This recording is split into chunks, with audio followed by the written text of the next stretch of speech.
Alrighty. So good afternoon and welcome to our fourth bootcamp session of the Run on Less Electric Depot series. For those of you who haven't attended our previous sessions, my name is Rachel Ellenberger and I am the Industry Engagement Manager for the North American Council for Freight Efficiency. Next slide, please. As I mentioned, this is our fourth of 10 sessions that NACFE and RMI are hosting throughout the summer, talking about all of the considerations for and requirements of fleet depot electrification. For those of you planning to join us on our full journey here are the dates of our next sessions, and this schedule can also be found online at runonless.com. Next slide, please. Rachel, my slides aren't moving. It looks like they're moving on my end. There you go. Okay. So if you haven't yet registered for our next session, it will take place on June 27th. You'll remember Rick Mihalik from our team from session 3. He will be back with his panel of experts talking about BEV range extension. Next slide, please. And I'd now like to turn it over to our Executive Director, Mike Roth, who is out in the field with some exciting updates from the run. Mike.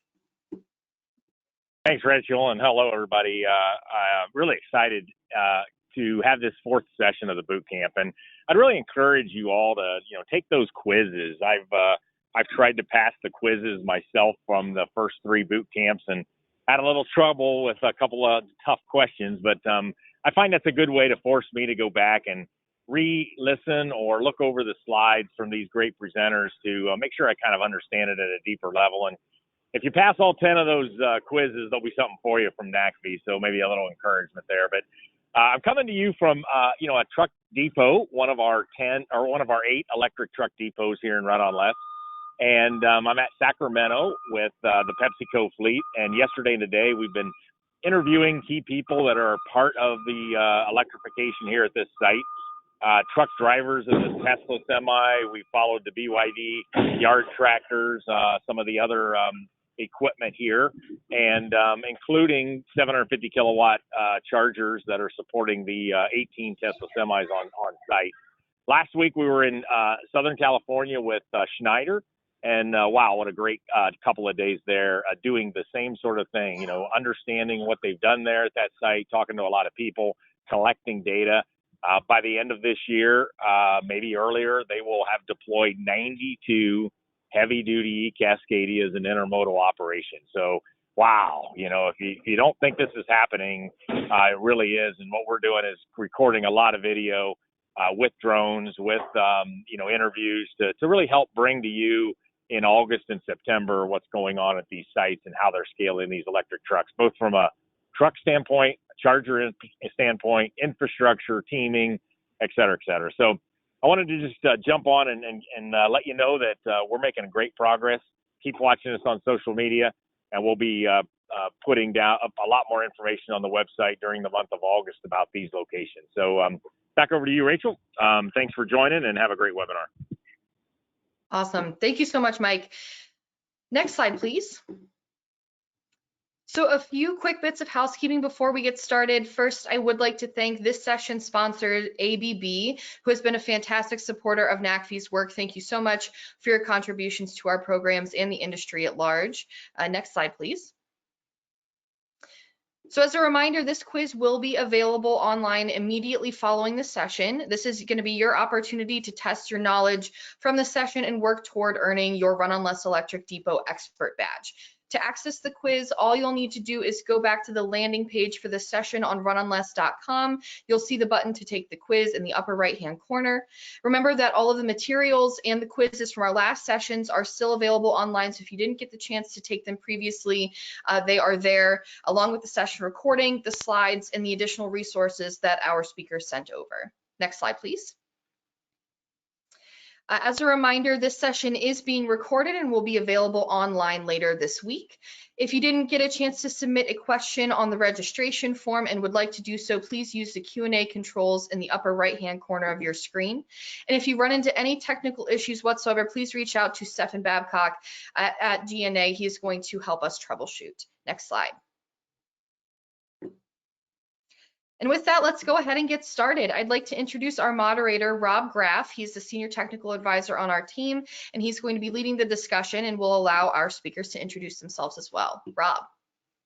Yeah, hello, it's my pleasure to welcome you to the fourth session of NACV's Run on Less Electric Depot Bootcamp.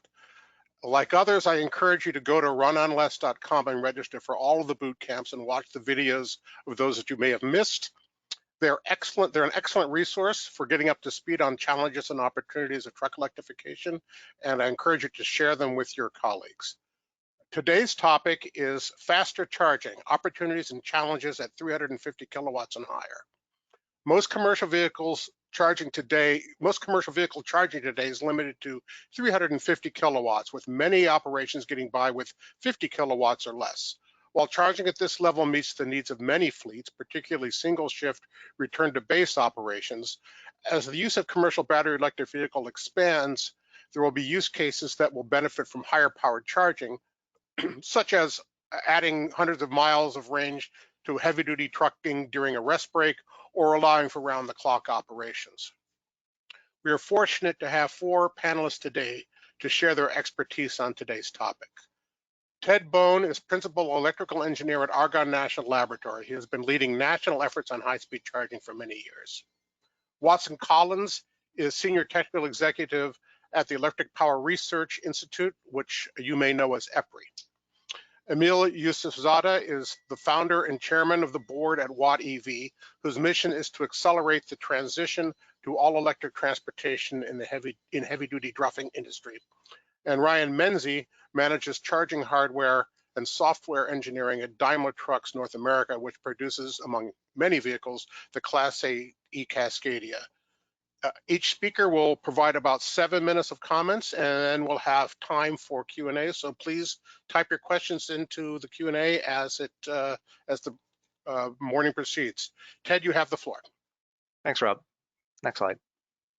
So today I'm going to talk about high power charging and specifically the megawatt charging standard of SAE J3271. Next slide.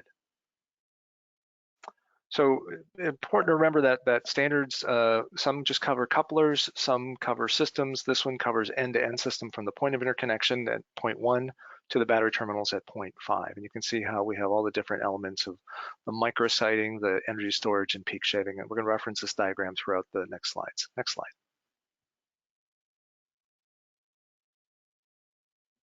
So in the standardization area, we want to standardize the way the system components are connected and affiliated. On the right, you can see that there's an AC distribution system with medium voltage 480 feeding the charging stations and interconnecting the photovoltaic battery storage and point of interconnection, managed by the charging management system in the bottom.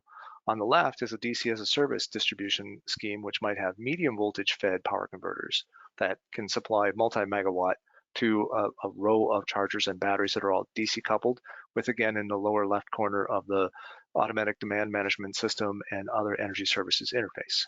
Next slide. Energy services come in different forms, and you can see on the left are the services. In the middle is what you're exchanging, power and energy, active and reactive. And on the right are what the contract elements are on who, where, how, what, how much, and when contract has on response time, cost, quantity, the type of service, what signals the event, and the contract between the two can manage your expenses. Just as a takeaway point, energy services exchange can exchange that information and play let's make a deal on the cost of the energy and the energy services. Next. SAE J3271 is part of a 5-year evolution, started in 2021 as an SAE standard and started in 2018 as a Charin work group. It comes in 5 volumes. So volume 1 covers electromechanical or the coupler itself. Part 2 is what Ryan works on, the physical and software on communication and safety interlocks. Part 3 is charging cables, cooling, cord handling, automated connection systems. Use cases are the microgrid and the bidirectional power flow, and then the last is testing and interoperability, how to do compliance. Next. So turning the corner, the state of the megawatt charging system, there are many developments, and sorry about the background noise, of 8 coupler manufacturers and about 15, this is a little bit older slide, manufacturers, including Charge America, we're going to hear more from in a few minutes. Next. Some examples of how things are actually configured is, in this case, we have 3 350 kilowatt cabinets that are tied in parallel to come up with 3,000 amps in the output. which again, at 1,000 volts and 3,000 amps is 3 megawatt, or going at lower voltage systems at 400 volts, and you can do the math. But this one just shows the air-cooled loads on the right, the power systems on the left, and this is the actual testing we're running of running couplers and cables at 3,000 amps today to show the state of readiness. Next. And then here's some examples recently debuted at EVS 36 and other brochures of Staubli, Huber-Suner, Cavitec, and then some of the cables. So just showing the inside of these water-cooled pads, these little holes are how the coolant goes in and out of the cable to cool the conductors to push the 3,000 amps through it. Next. And then just some side-by-side comparisons of the Amphenol and REMA cables at the SAE World Congress, just saying that these aren't hen's teeth. These actually exist and they're being sold today. Next. And then this is closing out the slides from the ACT Expo. Many of you know Rustem Koker, standing in front of the Charge America, ABB, and Power Electronics SA EVSEs that are at the trade show. So again, coming much, much closer, being offered for sale today. Next. And then the takeaway points, CCS goes to 0.5 megawatt or 500 amps at 1,000 volts. MCS can go up to 1,500 volts and 3,000 amps, or 4.5 megawatt peak, not the actual, but the peak. The lead time can be challenging to get everything on your transformers, permits, and demand fees.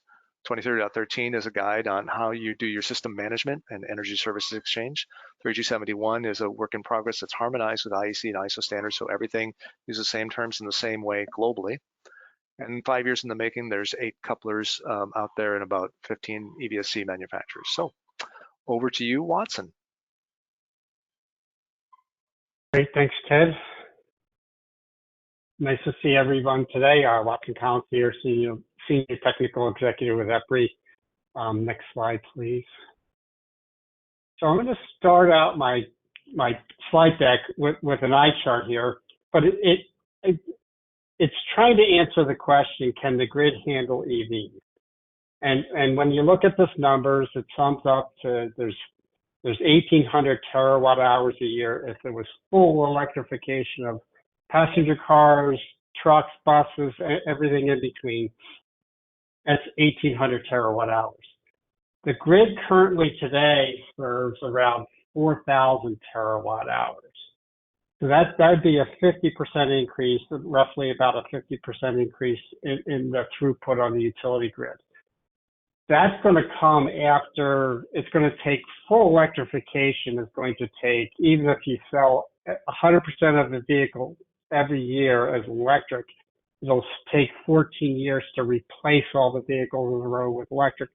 So this is going to take 20 years to achieve full electrification. So a 50% increase over 20 years is something that the utility grid has done with heat, air conditioning, other electric appliances over the years. So from a broad perspective, can the grid handle EVs, and am I worried about the grid handling EVs? From a broad perspective, no. But let me talk about the other parts of the grid on the next slide and other aspects to that question.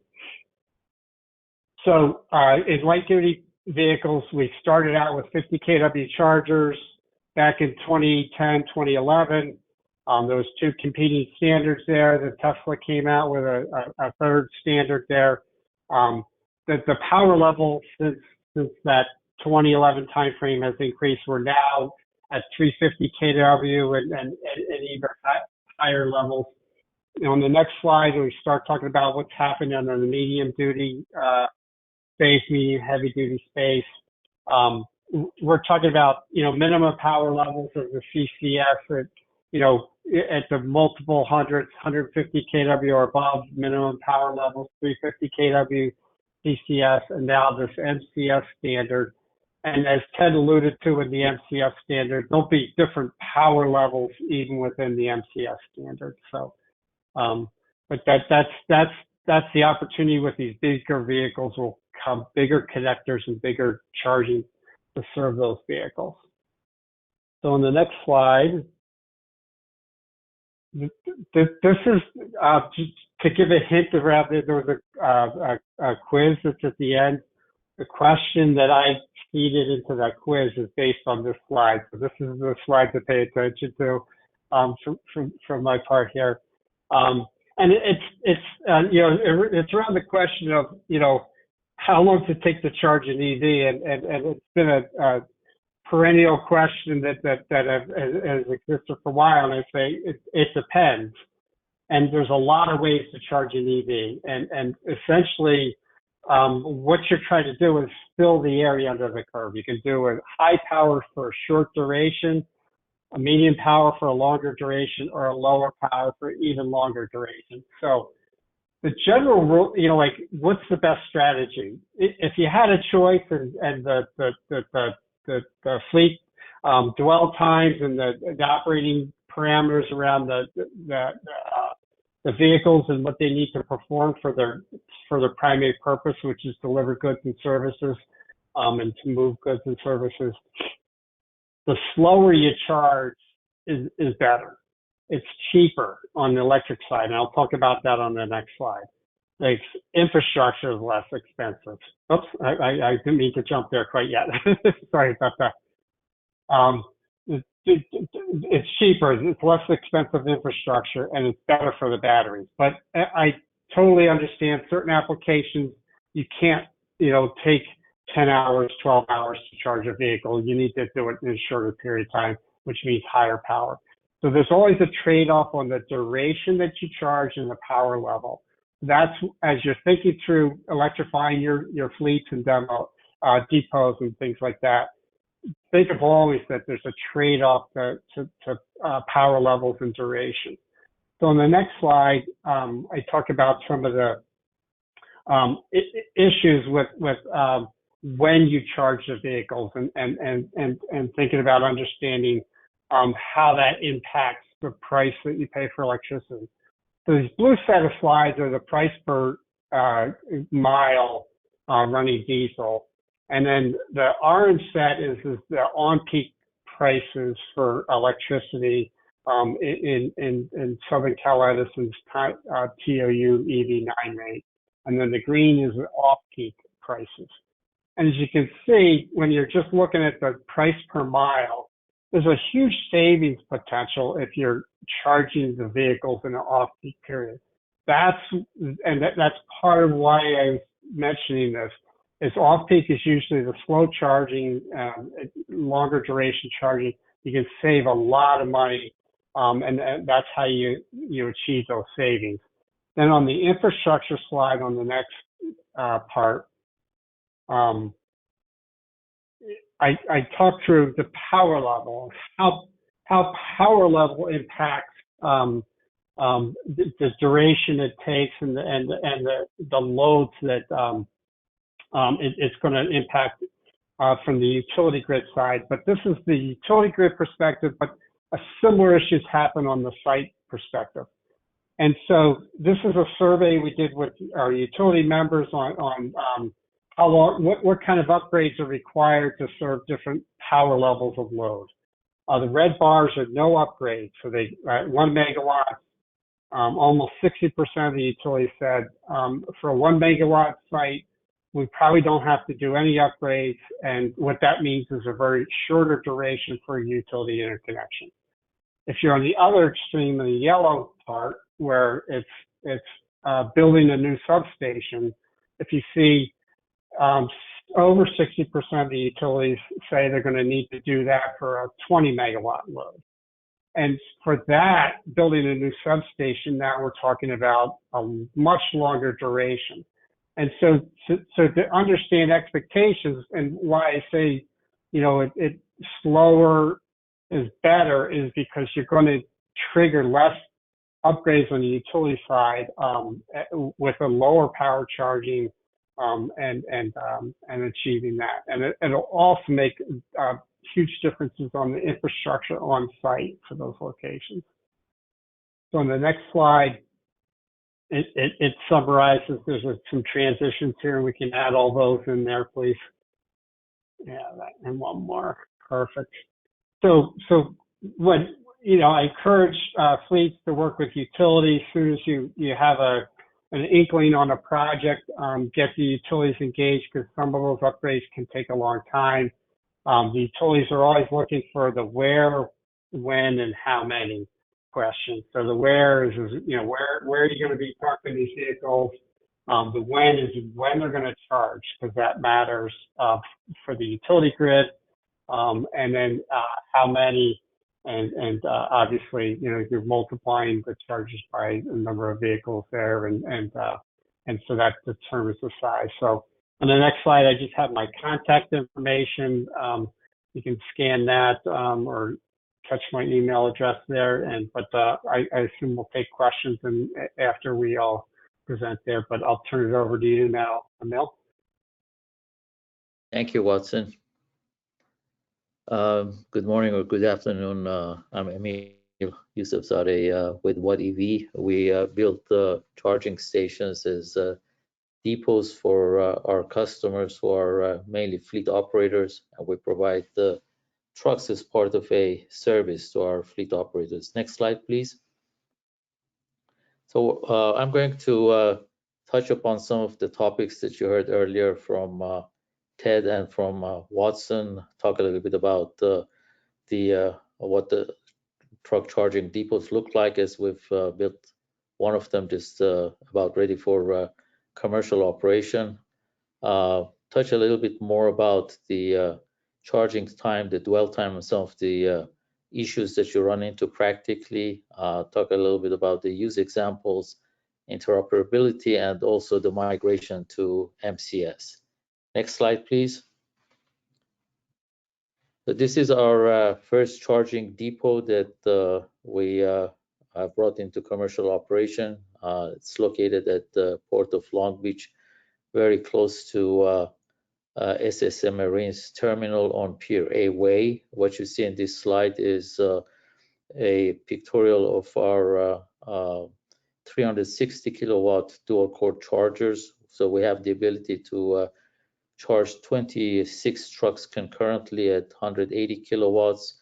You also see in the picture lineup of the Nikola trucks there that we provide to our customers as part of the service. They take these trucks from us on a 5-year term based on a certain number of miles as part of the contract, and we provide a full charging service to them to accomplish their mission. So there are different use cases that we encounter, both in terms of drayage as well as middle mile sector, and gradually we would be migrating towards longer haul with trade corridors that we're creating to go towards San Francisco, Sacramento, and Arizona.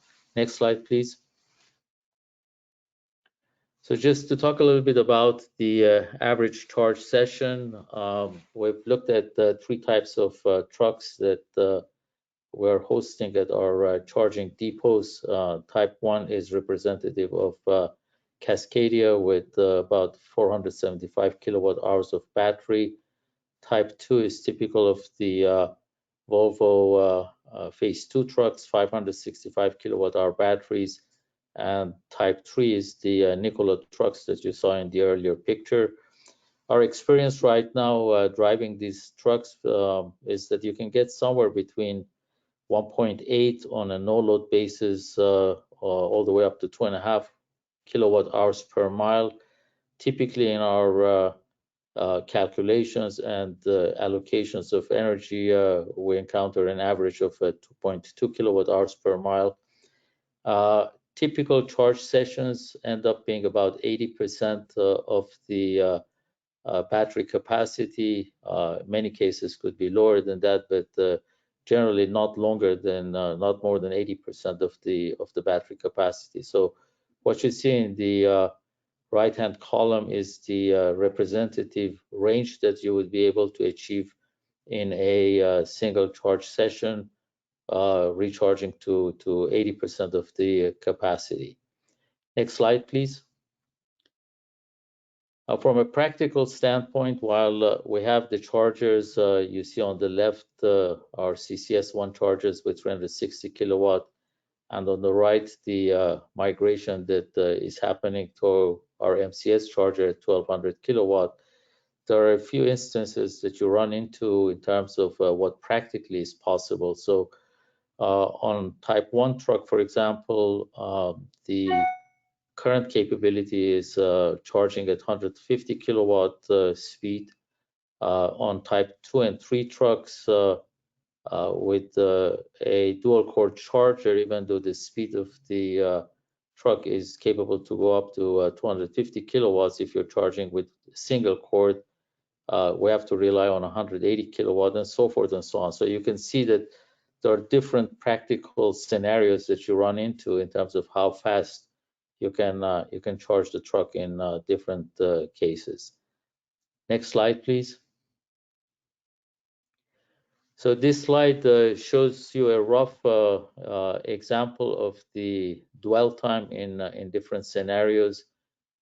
You can see with the increasing charging speed, the dwell time comes down anywhere from 3.9 hours maximum for a Nikola truck charging at 150 kilowatts down to 1.1 hours for a Cascadia if it was to charge at 360 kilowatt. I mean, practically that is possible right now with 2 cords at 250 kilowatts.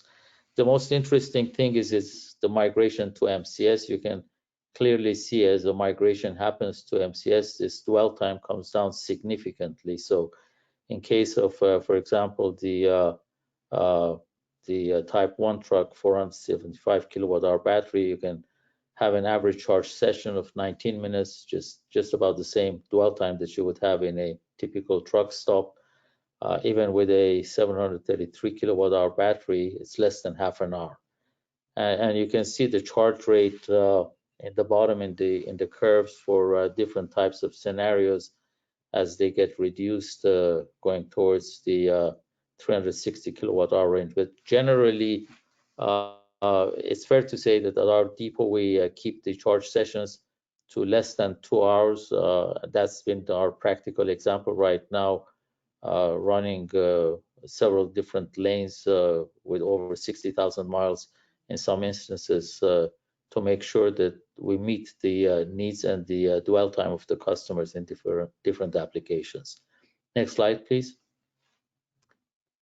So this slide is a pictorial of a use case that we would be handling for the middle mile sector.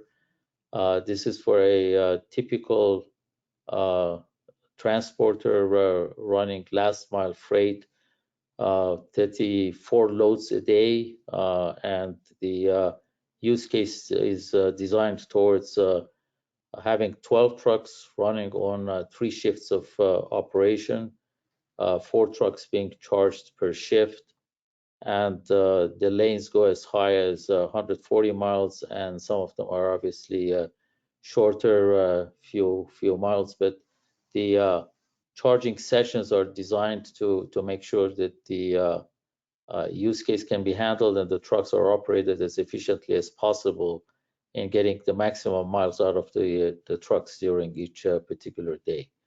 The name of the game really here, given the extensive capital cost both in the charging infrastructure and the trucks themselves, is to bring in efficiency, and this is how we've managed to achieve that in one particular case. Next slide, please.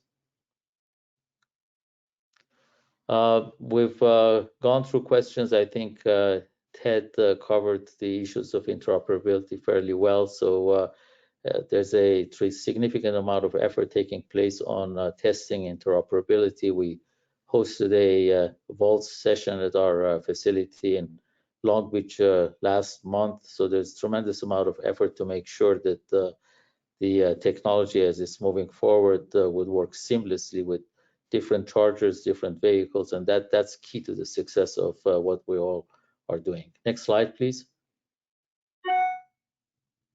So just to wrap up, talk a little bit about the power challenges and the migration to MCS. And one of the questions is, are the utilities capable of meeting the power requirements. I think Watson covered that fairly well, and that really depends on where you are, whether you have access at the right location where there's power availability. So typically we choose our charging stations carefully by analyzing power availability at the distribution lines.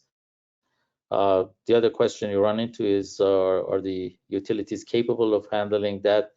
Generally, what we've encountered is there's a level of slowness in the process, but the positive is that we managed to complete the installation of our facility and get to energization within 12 months at our Long Beach facility. So there's good news that there is possibility. And finally, is there a solution other than the grid power? And the answer is that we're looking at different alternatives, putting in microgrids and solar with distributed energy resources, forecasting to higher capabilities to go to 20 megawatts. Next slide, please. And just one last slide, pictorial of what our facility would look like as we migrate to MCS. So here you can see that once we add 8 of our MCS chargers, we would be able to have pass-through trucks. The technology and capability for the chargers are there today, and hopefully as we see more work with the OEMs, we will have the trucks available also soon. Thank you very much, and I'll hand over to Ryan. Thank you, Emil. My name is Ryan Menzie. As Rob said earlier, I am the EVSE Development and Hardware Technology Manager here at DTNA. Super excited to be speaking on the panel today. If you want to go to the next slide, I'll get into it. So being an engineer by training, I like to think in equations, and our organization in general has a tendency to think in equations. The most critical thing for our customers is total cost of ownership. These commercial vehicles are tools. That's one of the biggest things that one of the big misnomers, I guess, is a lot of people think, well, they'll wait for the next great technology. That's not necessarily true. Our customers need to make sure that it pencils out and that their tool can continue to make them money. So when we think about the adoption of battery electric vehicles specifically, and we look at the current, near and long-term future, we have to balance this equation. If any of these three things, technology, cost parity, or infrastructure is zero, we will not be successful as an industry. We will not be successful as an organization in pushing zero emission technologies. So starting on the left-hand side of this slide, from a technology perspective, we obviously on the vehicle side need to ensure that we have the charging capabilities and can meet the range demands of our customers. One of the big technology analogies I like to use is it's kind of a balance. We need to have the right amount of charge speed, which enables enough range in the time that our customers have. So utilizing their 30-minute required break that they have to take every day, and opportunity charging when possible, but also having the necessary range on a single charge in order to complete their missions throughout the day. So those are really, really critical. In addition to that, on the technology side, we're obviously very heavily invested in the MCS standard. We really see that being the future. I'll speak to that in a bit. But we need to make sure that the infrastructure is capable and ready. One of the big challenges we have today for interoperability is, sure, we can plug our truck into most charging CCS1 charging connectors that are out there, but can we physically get the truck there? So Emil was speaking to some of that pull-through charging with MCS. It's extremely critical that we have that available for our customers so that they can realize the electric future that we see. Talking specifically about cost parity, kind of that middle portion, it's, the reality is that we do not really see an opportunity that battery electric vehicles will cost the same as a diesel truck. It's just the reality of the economy of batteries. But as we move towards the future and look at that total cost of ownership with our customers, they see that even though the upfront cost of the vehicle is higher, the operating cost is substantially lower. And that is something we're constantly going through with our customers and helping them understand how electrification can change how they operate their fleets and how we can enable them to electrify and realize that. Lastly, on the infrastructure side, so we have customers with all different shaped sites. when they're putting in behind the fence charging. The product that we have today, the eCascadia product we have in the market today, is really intended to be a product that is focused on heading back to base every night. There are opportunities that they can charge out in the public, but for the most part, they're charging at fairly low speeds overnight, leveraging those economies that Watson was speaking to earlier with using the low pricing of the electricity during the nighttime charging. We like to use a phrase here: you charge as fast as possible, but as slow as necessary. And what we mean by that is make sure you have the power you need to complete your mission the next day. But the reality is do you need that fast charging overnight? But the unfortunate thing is that solves the problems we have today, but that does not solve our problems into the future. So if you go to the next slide, please. When we look at where we are today, we obviously have the CCS1 connector. That's what is on our vehicle, on our eCascadia. We actually, in order to enable as fast of charging as possible, we have 2 CCS1 connectors. And that's a special design that we utilize in order to enable our customers that do want to run and charge at the fastest speeds possible. But right now, with the creation of the MCS standard, we see it kind of a transition period where we're going to have both CCS and MCS capabilities on a vehicle.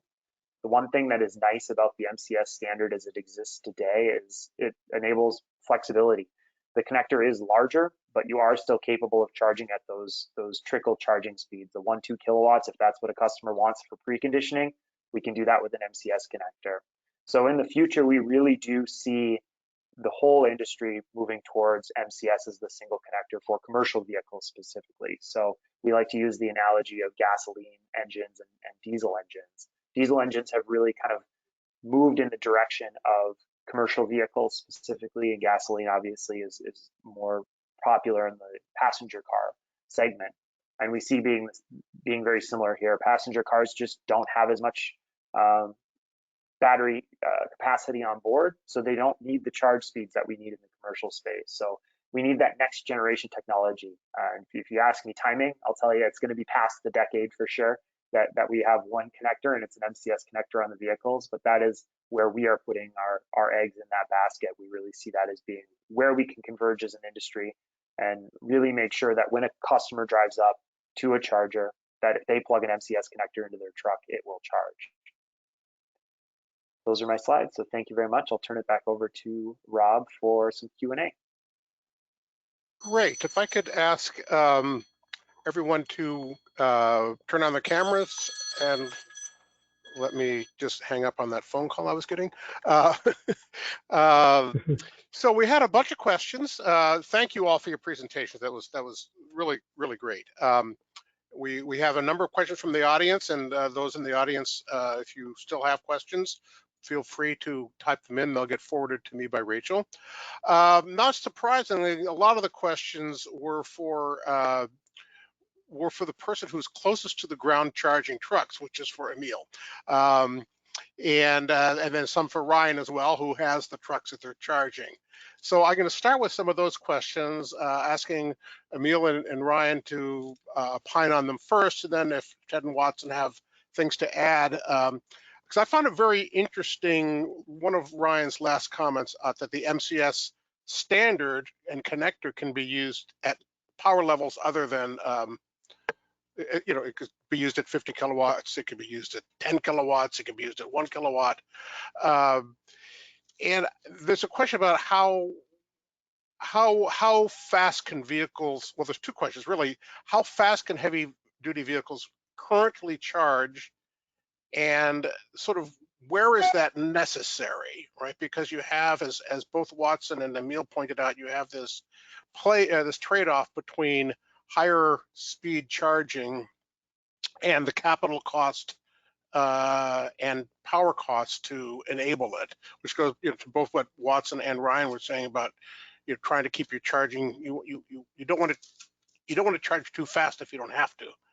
So if you can just sort of both address that, and I know that Emil, particularly you, with what demand you're getting from your current users there, and what you imagine in the future their turnaround times will be. All right, so I'll be happy to answer that. If you look at actually the drayage use case, the customers, the transporters are to a great extent matching their operation with the working hours of the port. So you have port certain down sessions between the early hours of the morning, between 3 a.m. and 6 a.m., which thankfully is not a peak hour. And then you have another break session between 4 p.m. and 6 p.m., which is during peak hour. So from a necessity standpoint and trying to have the highest usage, they would like us to charge during those specific windows. So based on that, we are really required to charge their trucks within those windows to the extent possible. Now, when you get into the middle mile usage, the most important thing is to get the maximum mileage out of the truck. So that's how we try to achieve a higher utilization by sort of staggering the charging time and being able to reduce the sessions by going up to 360 kilowatt charge sessions. Brian, if you'd like to speak more about that. Yeah, so there's a term that we've coined in Daimler, and we refer to it as opportunity charging. So you back your truck in, they're unloading it, you have 10, 15 minutes. That's where you want to be charging at the highest speeds possible. Today, our eCascadia is capable of 270 kilowatts of charging if you're using the dual port charging method on our eCascadia. So we are able to extend the range pretty substantially using those opportunity sessions. We obviously have the 30-minute mandated break that drivers have to take on a daily basis as well. So we always look at that. The term I personally like to use is expected daily driving range. So obviously, the truck has a rated range on a single charge, but that plus your opportunity charging, where does that get you? And what markets does that get you access to? And Emil spoke to drayage. Drayage is one of the perfect opportunities we have for electrification. So overnight, our customers are charging 60 to 120 kilowatts if they can charge overnight. Otherwise, we're seeing a fundamental shift in how they run their operations in order to enable the vehicles to charge and make sure drivers are available to drive those trucks when they're ready to go. Ryan, for those folks on the call who may not be familiar with other terminology in trucking, can you give a quick definition of drayage? Yeah, those are the trucks that are hauling from a port out to some type of a hub location. So we have shipping containers coming in from a ship. They're then taking that load out to some hub to be unloaded, unpacked, and distributed. Great, thank you. Watson, I saw you wanted to add a comment. Oh, sure. Yeah, hey, Rob. Yeah, so we have at the end of the slide deck that you'll receive, there's a couple projects I'm mentioning that we're involved in. One of them is called eTruck. It's funded by the California Energy Commission, and we're working with CalSTART on it. And in that project, we have several demonstration sites where we're setting up charging infrastructure. One's a drayage logistics operator, and one's one of the travel plaza operators. And so we're getting experience and exposure and a lot of information out of both of those operators. And then the second thing that we're doing is we're doing some significant industry outreach and understanding the technology maturity assessment of the technologies, from the charging hardware to the truck manufacturers to what the fleets need. And what I will say, like you hear people say that if you met one truck fleet, you've met one truck fleet. It's not representative of every truck fleet. These trucks do so many different things, and some applications are very easy to electrify today, such as drayage, where the distances are not within the range of vehicles. Cross country long haul vehicles where the trucks are trying to do 750 miles a day. That's a little harder to achieve with the technology package that's available today from the truck and the hardware manufacturers. So I guess if you say what's available today, what could be electrified, it depends. Drayage, I could, and buses and things like that, yes, 100%. We're ready to do that stuff. Other things, we're working towards it, and that's the purpose of why we're advancing standards and and pushing the industry forward on things. Hey, Ted, I see you. I was waiting for Rob to call me, but anyway, so the other All thing right. was about the standards and the communication payload. So Ryan works on the software and the telematics. So there's telematics that go directly through the back end, and then there's the charging connector that can do flow management that knows when full is full. And that's an important part of coordinating that on the fleet operations and what they call flow reservation, to say if there's a high priority vehicle, it can charge at a fast rate. If there's other ones that can be bumped back in the queue, they can accommodate the faster one, almost like express trains and locals, right? So I think that's an important part of the charging standard and P2030.13 is that we have all these communication standards that are interoperable, are seamless, much like OCPP 2.0. We have the billing and vehicle grid integration or grid-friendly operation in addition to the fleet operation. So just there's a lot of different factors, and when you get bumped up in the priority list, that's where I think the faster flows are important, and then bumped down to say better net cost of operation by slowing it down and making room for other operations or the real-time cost of electricity. Thanks. Great, thanks. Ted, I had been on mute, so thank you for. So, question that just came in, Ryan. You mentioned that truck operators are fundamentally changing their operations approach due to electrification. Can you expand on that just a little bit and provide a couple of examples, and particularly how the MCS or how the rate of charging may affect that? Yeah, Ted did an excellent job kind of setting this one up for me. When he talks about, MCS requires a massive amount of power conversion on the infrastructure side, right? So you have a site that, let's say it's got 10 megawatts of total power conversion. That could potentially be, let's call it 10 megawatt charging kit connectors that you can use. So that means you could simultaneously charge 10 trucks. You might have 40 trucks operating out of that facility.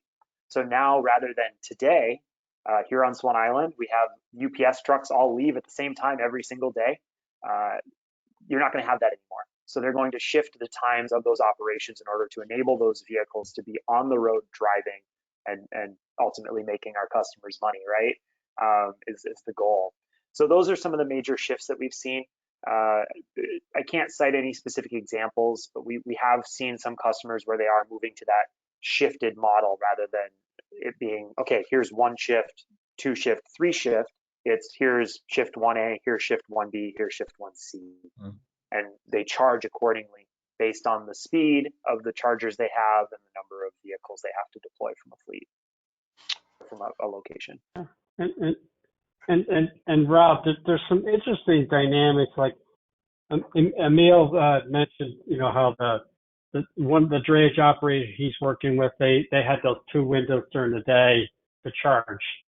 The drayage operator we're working with for our e-truck project, they want to flash charge or opportunity charge their vehicles while they're at the loading dock, so that 30 minutes they're loading and unloading, that's when they want to flash charge their vehicles.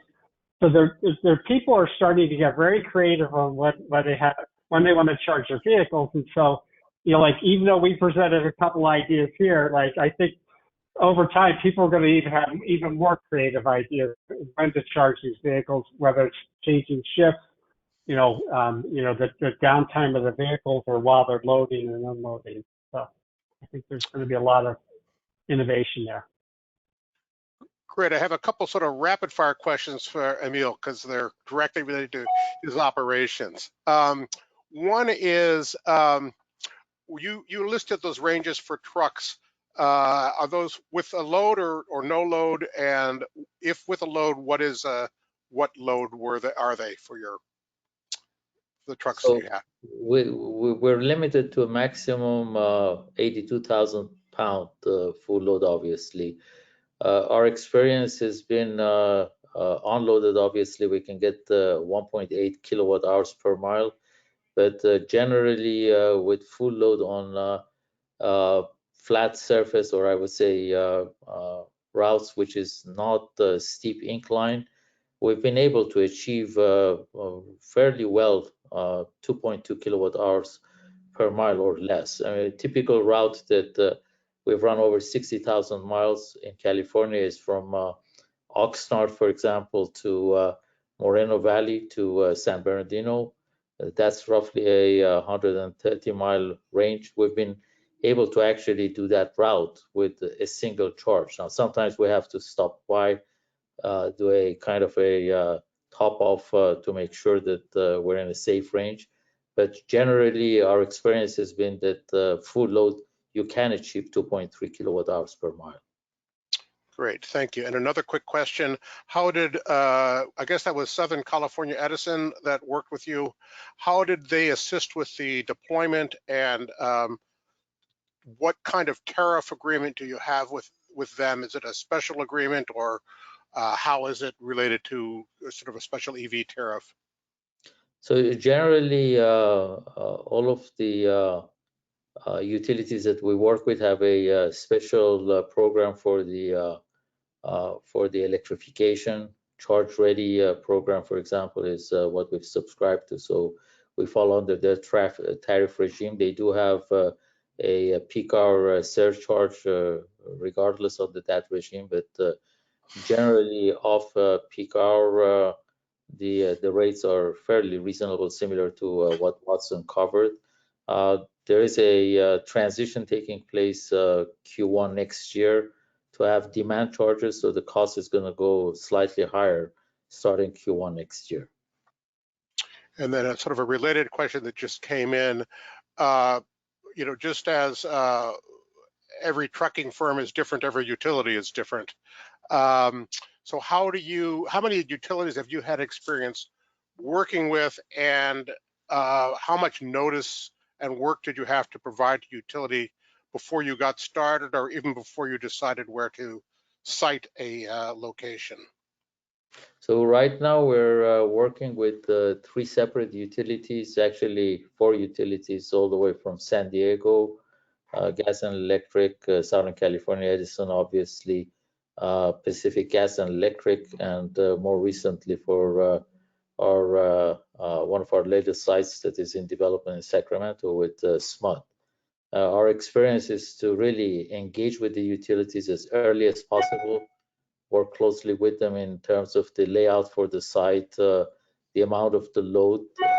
Generally, all of the sites that we've been working on, we start with a power requirements of around 5 megawatts. And as we forecast the transition to MCS, we're projecting to have loads increase up to 15 to 25 megawatts in certain instances. But getting engaged with the utilities as quickly as possible is essential. Watson, could you give some advice on engaging with utilities as well? Yeah, I mean, first of all, we had a session. I'm sorry. Also, I want to note that we did have a session on this, so I don't want encourage people to go look at that session as well. But particularly relative to high power charging. Sorry about that. Yeah, no, perfect. Yeah, and as you saw on that graph, the red lines in that one graph, I had the red line where the utilities can provide it with in a shorter time frame, and the ones that require more upgrades take longer.